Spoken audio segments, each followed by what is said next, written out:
You understand? I understand. Omar Miller, hi, how are you? Welcome to Jeddah. Thank you, Jeddah. Hello. How is your experience so far staying in Saudi Arabia? I'm amazed. I got in last night at 1 in the morning and the streets were packed. I had no idea Jeddah was an all-night city. It's like being in New York. Joy. For film and cinema, let's talk about cinema and your projects here so far in Red Sea Film Festival. Very excited. So I did an Italian film called Napoli and New York. And it is directed by Gabriele Salvatore, and it stars myself, it stars Francesco Favino. It's two wonderful children that you'll see. The film is playing very well. It's already opened in Italy, and people are loving it. It's like a fairy tale, but a live-action fairy tale that deals with immigration and hope and dreams, and so far it's been very well received. You understand? I understand. Your opinion about the Red Sea Film Festival in 4th edition in Saudi Arabia. How do you as American actor, you look to the Middle East through this festival in Saudi Arabia and the big change happening now here?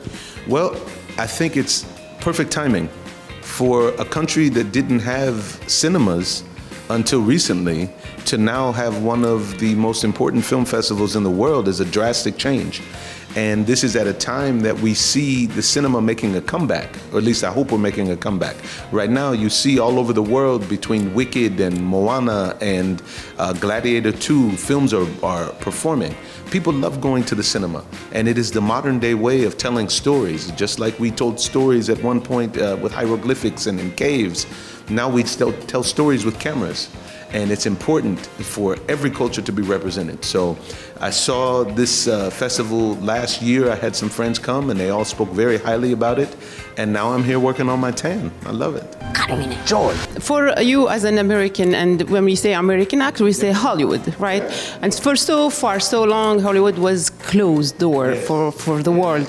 Now everyone talking about Hollywood, especially here in Middle East. For you, how do you think we can open bridge between here and Hollywood so far? Is it only like festivals and films, but how to make industry combine together, Hollywood and Middle East?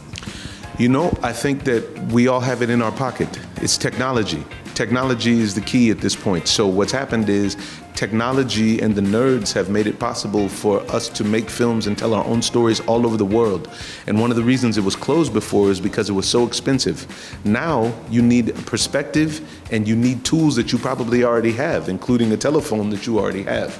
So I think the key is to tell stories that are very specific to your area.